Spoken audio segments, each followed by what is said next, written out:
Your move, creep.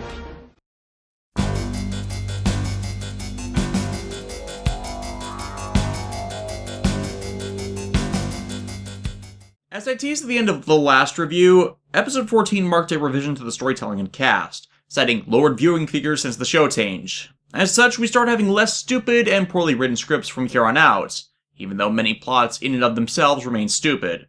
A few characters are cut, just as Officer Hayato, and character development is given across the board. Part of that was because, like the opening 4 episodes of the series, episodes 14 through 17 contain a single story arc. And it opens with Maribaran checking the progress of Professor Kuro, a scientist charged with acclimating the daughter of the Crisis Emperor to Earth's environment. Sadly, the life support system for the princess is damaged by a clumsy chap, causing her to quickly die. On-screen child death this time. Such a classy show. Maribaran naturally panics as this is going to all fall on her, unless she can find a replacement for the princess. And after chaps abduct girls born on the same date as the princess to try and find a match, they discover that Hitomi Sahara is a dead ringer for the dead girl. Something that by this point is a cliché, deciding to use her as the double and make the others handmaidens.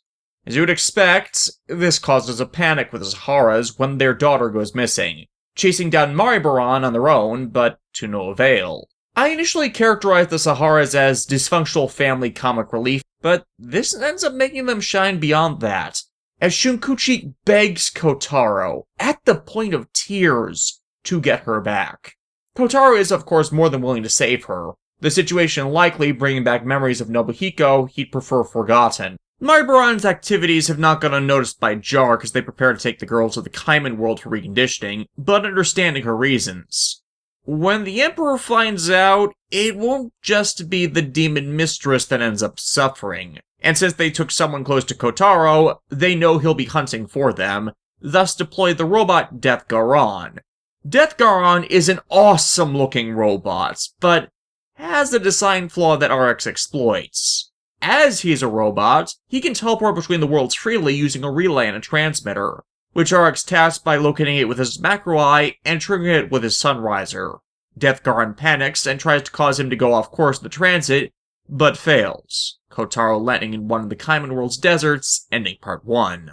More time seems to have passed than is shown, it now being weeks later, as Shigeru tries to pick up the slack of looking for Hitomi.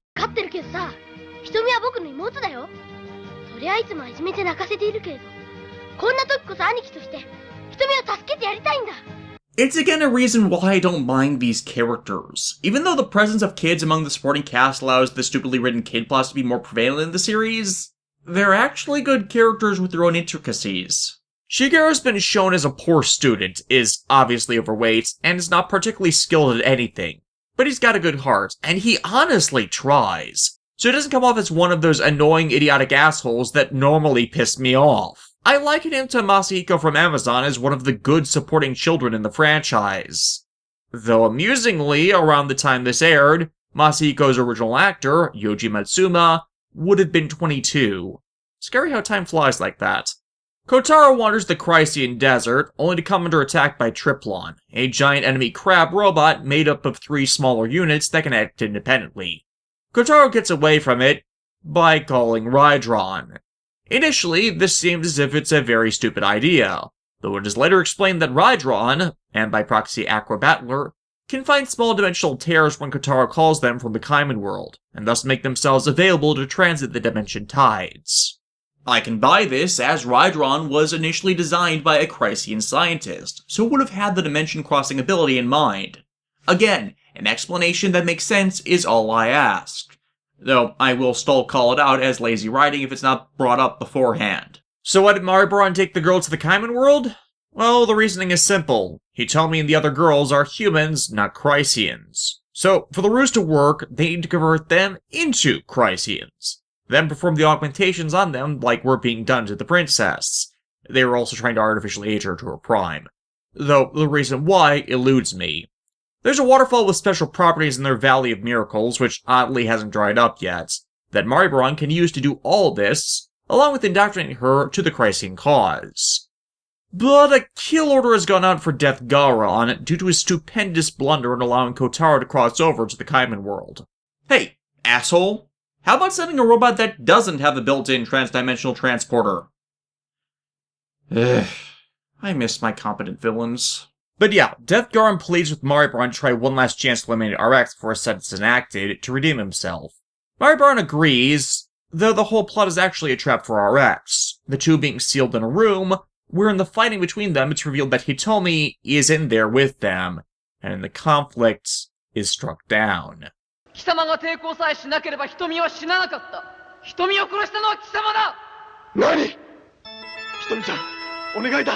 And as anyone who's seen the Heisei era should know, when you're dealing with a mystically powered rider, screwing with their emotional state to drive them into anguish can backlash with great consequence. For from RX's tears of despair, he unlocks a new power, the ability to change his form.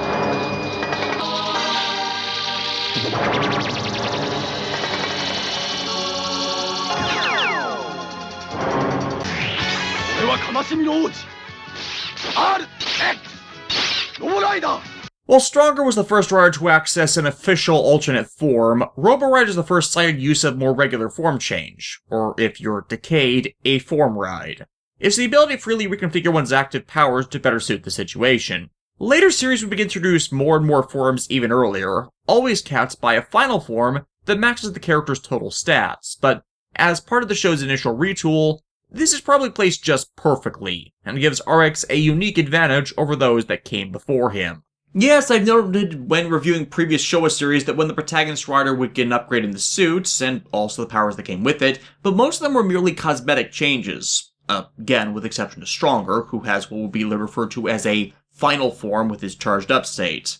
Now while it's more of a volatile upgrade whose power needs to be depleted quickly, Robo Rider is a fully stable form that can be accessed at any time.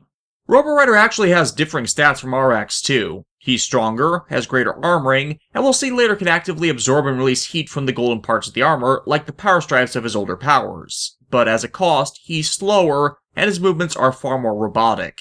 And to complement RX's Revolcane, Robo Rider's signature weapon is the First Rider gun, the Voltex Shooter, signifying the first ranged finisher group known as the Rider Shooting.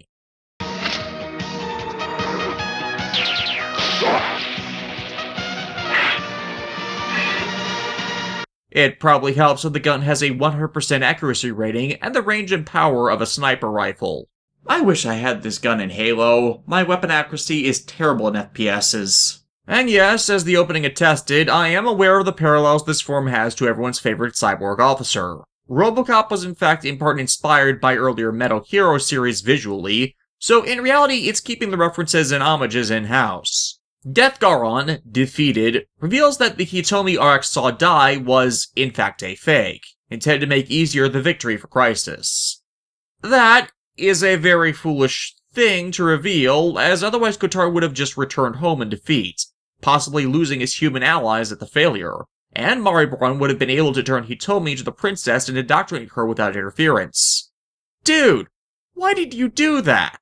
However, as Kotaro continues to track Maribaron, a figure is shown following him. Said man is Joe the Haze, who the original subtitles dubbed as Katsumi no Kyo. Katsumi being the Japanese word for Mr. Haze and is a common name, while no is a pronoun that usually translates to the or of, thus Joe of the Haze or Joe the Haze. This is kind of first-year stuff, people. Anyways, Joe was a human abducted from Earth and experimented on, being turned himself into a cyborg. You would think this would make him the secondary rider for the show, as this is hitting the normal benchmarks for that, as we've seen almost every other time in this franchise up until now, but nope. Black RX, however, breaks that trend completely. Joe is being controlled through the robot squid on his head, receiving commands from the robot Next Ticker to find and infiltrate a group of Chrysian rebels that have hidden themselves near the Valley of Miracles.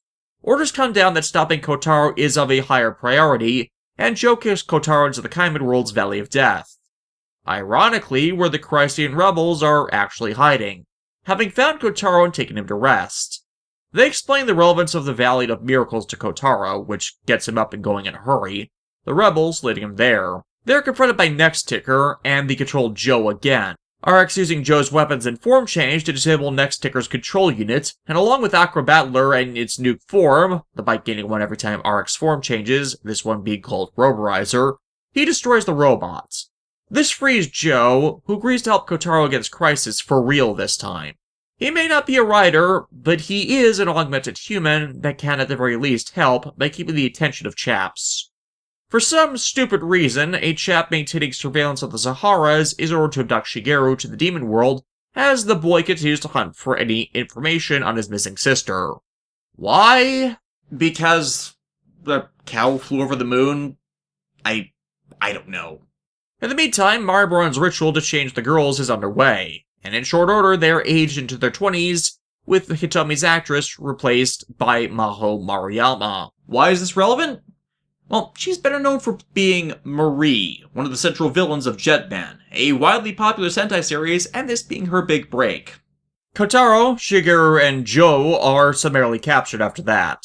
Part 4 opens with the trio in a cell, Mariboran gloating and plotting to have Princess Hitomi kill them herself to cement her position with Crisis. However, enough of Hitomi's memories remain within her, causing her to hesitate, covering it as wishing to do it later once she's prepared.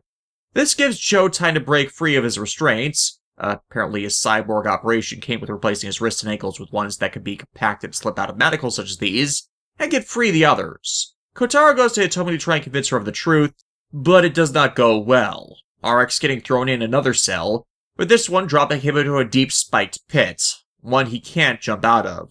And Shigeru and Joe are once more placed out to be executed. Their salvation, however, comes from the water of the waterfall, leaking through the rocks of RX's cage, and coupled with RX's rage at being unable to do anything, triggers his second and final form change.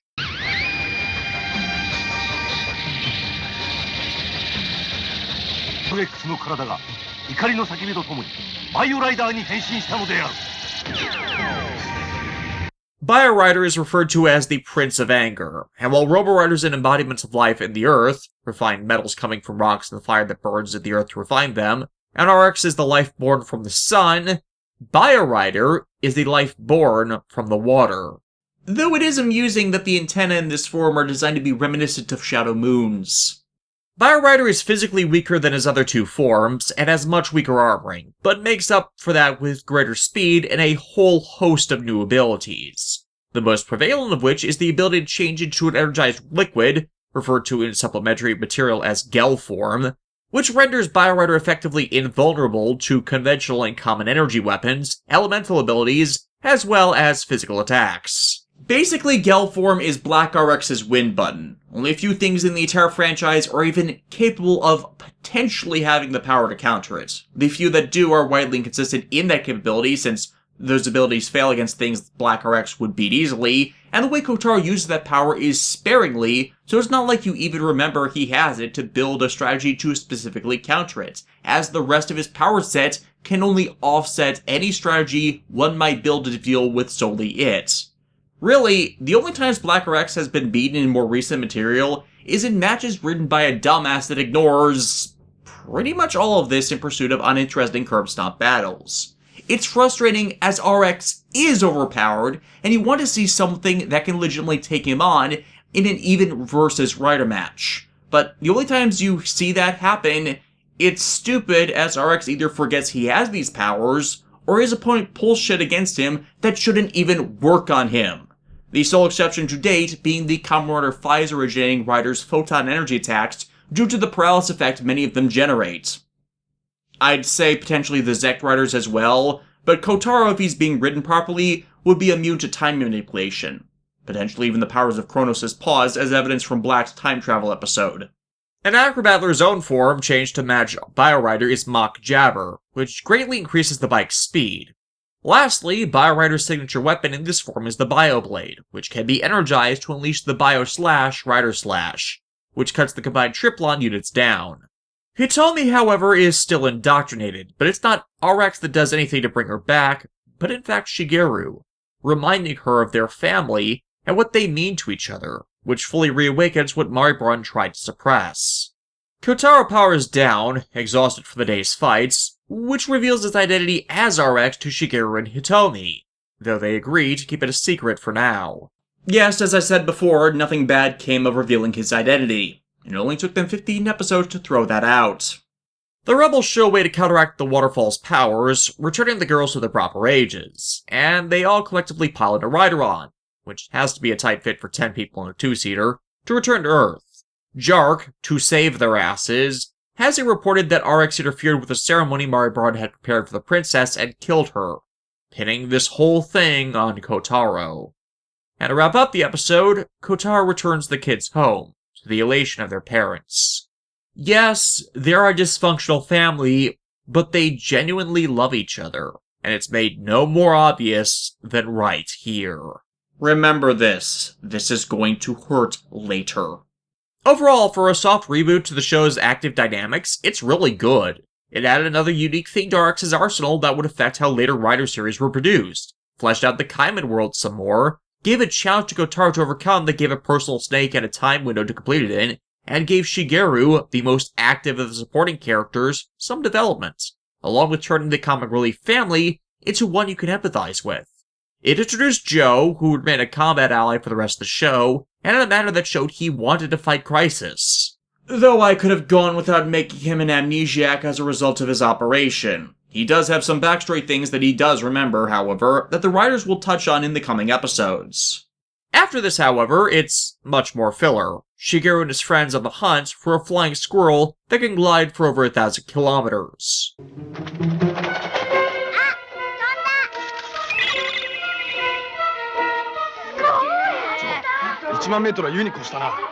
That's not a flying squirrel, that's Batman! No, it's the monster Musala Bisala, who has a venomous bite that affects the brain, making the bitten want to act like lemurs and jump from on high to their deaths. In a country with a very severe problem with suicide. Tone deaf much? To be fair, they didn't start popping up until the late 90s, and this is being caused by a monster who's been ordered to kill people. It's not like it's being caused for absolutely no reason. I hate you. And also be able to transmit the venom themselves. Kotaro gets bitten not once, but twice in this, and it's talked by the Kaijin into getting him to jump. However, getting bitten was also part of his plan in order for him to create an antidote for the others using BioRider's powers to speed up the building of an immunity, then using his blood as a serum to synthesize enough to cure the others. From there, it's all about tricking Musala Bisala into believing Kotaro actually gained the power to fly from the venom reacting abnormally due to his unique physiology, trying to trick the Kaijin into not flying in their battle, and it's a short fight from there. Though they didn't really need to do that last part, considering Robo Rider's Voltec shooter. Episode 19 has one of the absolute dumbest schemes in Crisis' arsenal. Why? They create a second sun! Ignore for a moment the resources that would require. If they used that sun to terraform, say, Mars, that would deal with their immigration issue and end this conflict in a snap. The bigger reason this is stupid is because their enemy is powered by the freaking sun. Hell, his second form also absorbs excess heat to grow stronger. Even if the robot controlling and being powered by it, Kroizel, is stronger when it's up, you're doubling the power of an enemy you already can't defeat. But wait, it gets even more stupid. See, a professor has devised a way to use the magnetic field of the Earth to move the second sun away from the Earth, as it's cooking it pretty badly. I can buy this, as any artificially constructed sun has to be rather small and tightly compacted, as there's no way they could build a full-size one. Our sun, for example, is 109 times larger. It only appears so small to us due to distance. A smaller object being closer thus appears the same size? Yeah, that works. So when the magnetic field gun polarizes the fields against one another, it'd be the smaller, less massive object that gets blown away by the repulsion, as opposed to the Earth getting shot out of the system if the second sun were in fact more massive. But here's where we come to the stupid part of it. The government committee assembled to find a way to stop the second sun will not entertain his proposal. And worse, he already has the components ready to be assembled into a working model. So, yeah, Crisis hears of this through the grapevine, and Kotaro defends him as he was staking out the center in case they attacked. However, the professor's kids are taken and sealed in a room which is being cooked by the power of the second sun, threatening to kill them with its amplified rays. You're threatening to use the rays of an artificial sun to kill the kids of the guy whose scientific invention will eliminate the second sun, and thus the heat being sent into this hotbox entirely. I really miss Gorgum right now. But yeah, when Robo Rider hits it point blank, the robot goes down and the sun goes with it. Then, it's time to go bananas! When the Kamen demon Byaki steals all the gold in a bank for some reason. Oh, banana! Yeah, this is another stupid plan. Shigeru is captured while following Byaki's suspicious human form, and the monster flash freezes a banana, which apparently makes them exceedingly tough. Kotaro, however, when struck by one, plays possum until the kids are out of danger, revealing that while the transformation sequence may appear long to us, a transformation can occur in fractions of a second. It's something that I really think applies to all Henshin heroes across the board. Once the medium is triggered, the transformation is instant. The extended sequences like our scene in Sailor Moon that are so extensive and time-consuming, not actually happening in real time, and this is backed up through innumerable series as well. But anyways, RX goes Bio Rider and cuts Byaki down. Episode 21 brings up bad memories for Kotaro, born out of how he's forming a close friendship with Joe, which brings up memories of Nobuhiko. This causes him to screw up big when a woman that Joe knows, a Chryseid named Sheila, arrives on Earth seeking their help. See, there was a period after Joe was converted to a cyborg that he escaped and was helped by Sheila. They fell in love, but when Chryseid's forces came to reclaim him, he offered himself up without resistance to save her from getting involved. As a consequence, she joined the Resistance, and was placed on a mission to track down all the Chryseid insurgents and defectors on Earth, and form an Earth-based resistance cell. Kotaro does not trust her at all, which Joe takes offense to, leaving opportunity for the Kaimon alien Bang Gong to attack through the shadows and abduct Sheila, offering to exchange her for the data. Kotaro apologizes and the pair go to rescue her, Ghidorah setting a bomb in the facility and doing his best to trap them. But Bio Rider chases after Bang Gong, who claimed the data, and uses his Kingstone Flash to neutralize the Kaijin's shadow manipulation ability. RX breaks Joe and Sheila out of the facility as it goes up, and in the end, Joe decides to stay on the front lines and lets Sheila take on the mission to contact all the dissenters on Earth, making up with Kotaro. However, the surge in memories concerning Nobuhiko was not a coincidence. Shadowmoon lives. The next episode directly follows up on that, the Century King wandering through the environment. Not in the best of shape at all. His armor is rusted in many locations, and he appears to have lost his memory. The question can be begged, how Shadowmoon even survived the destruction of Gorgum's base, and, well, remember that Black was still capable of surviving with his Kingstone damaged, being healed and revived? My theory is the Whale Mutant's life elixir merely greatly accelerated a process that would have restored Black eventually, this same process allowing Shadowmoon to recover over time. The reason neither side would have been aware of it is, well, it's never happened before. Remember that normally once the ceremonial duel is won, the Kingstone is ripped out of the loser. This most recent one was an abnormality. Thus Gorgum would not know of it being possible. The monster of the episode, Antront, is one that can drain the water from victims using sand. You know, I could swear there's a monster that's done this before, but there have been so many in the episodes I've watched that I can't place it. So, clip of Crocodile being evil from One Piece. Though this attack goes well at first, eventually the Kaijin retreats alive. Though throughout the battle, Kotaro feels a familiar sensation, one he can no longer place. Oh, I wouldn't worry about it. It's probably just your evil brother's presence spying on you to learn how your powers and fighting style have evolved. And in a rather robotic fashion that were not part of the character as we last saw him. Or is this Shadowmoon's counterpart to Black and Black RX's Macro Eye? Shadowmoon somehow gets aboard the Crisis Fortress, probably using that teleport power we've seen previously, only Jark of the Generals knowing his identity. Yes, Mari Baran, the head of their intelligence division, has no idea who the leader of the last organization that tried to take over the world, Of course! is, nor that said organization even existed. Gah. There's trying to not make your show into continuity porn and advertisement for things that are better than it, and then there's outright showing your villains are complete morons. shall not tolerate this incompetence. Your mediocrity exceeds even my lowest expectations of you all. And how does Jark know Shadowmoon exists anyways? But yes, Jark proposes an alliance, thinking it will kill two birds with one stone, asking the officers to support Shadowmoon. This raises a question others would ask. Why would Shadowmoon, if he's lost his memory, care about the ceremonial duel with RX? Well, my theory is it's the King Stones. They're meant to be used together, thus continually pulling each other, compelling the instincts of their bearer to enter combat. Kotaro's keystone by this point, I believe, has been influenced by his character to reflect his views, while Shadowmoon's, being continually bathed in the ideology of Gorgum, is continuing to enforce those on the amnesiac Century King. Shadowmoon appears before Joe, using him to send a message to Kotaro and call him out, and we get a new Shadowmoon power in this, the ability to mind control people. Yeah, there's a reason why they didn't have that power. If I need to explain it, go back and watch the Black review. Kotaro goes to the location specified, flashing back to the war with Gorgum repeatedly, and tries to call out to Nobuhiko. 我が名はシャドウムーン。仮面ライダーブラック RX。お前を葬るため地獄から蘇り死の使者。Yeah, still no luck.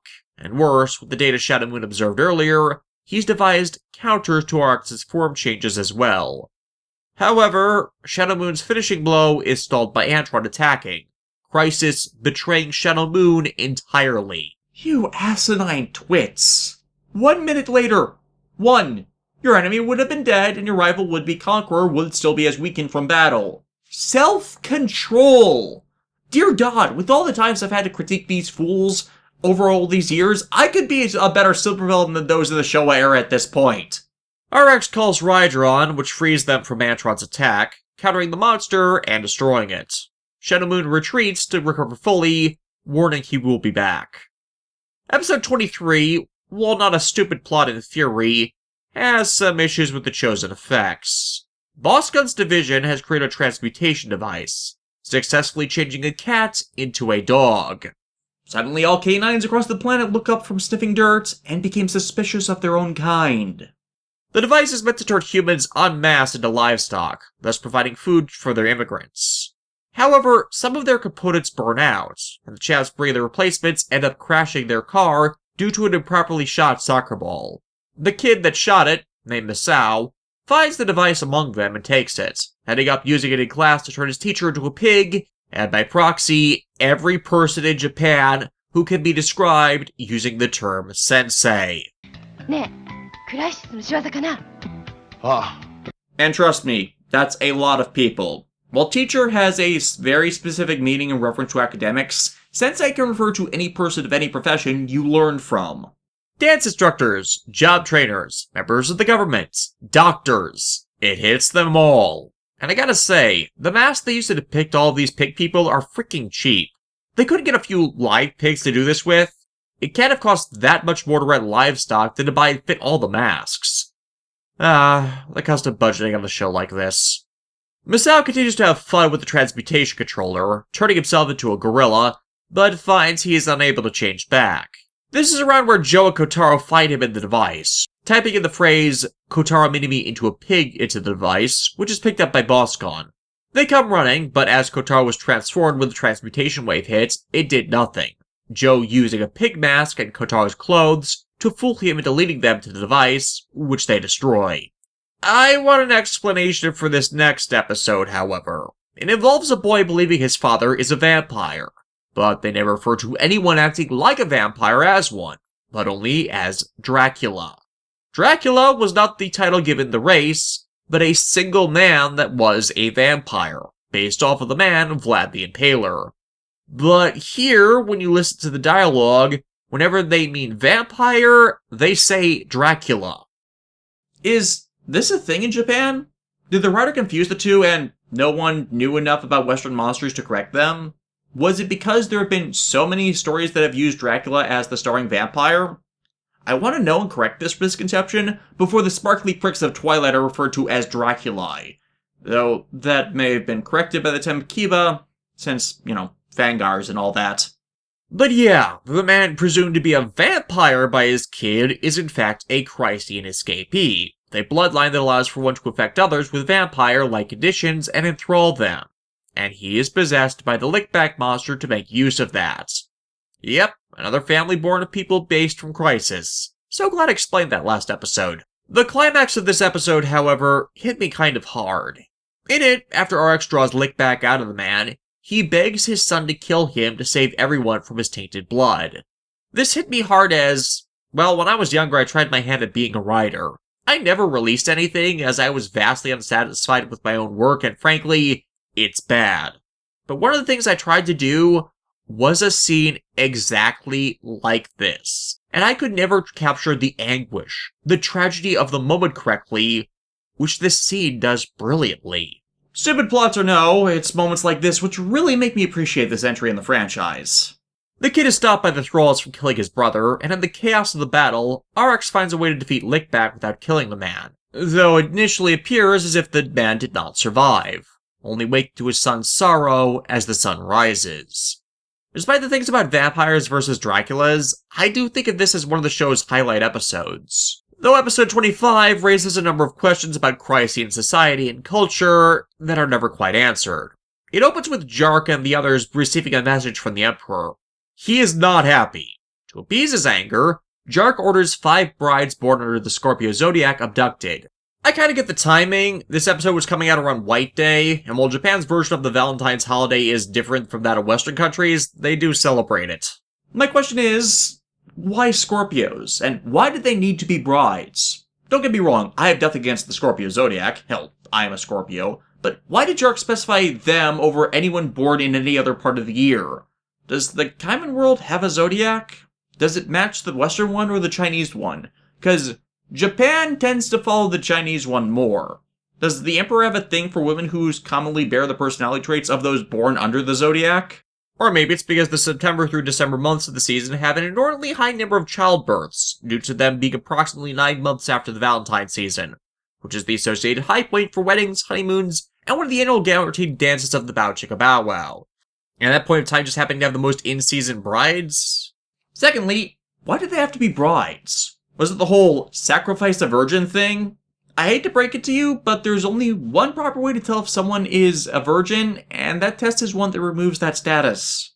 And considering the hypocritical beliefs concerning promiscuity, I'm not thinking this was for pure intentions. I've seen enough anime to imagine where this was going.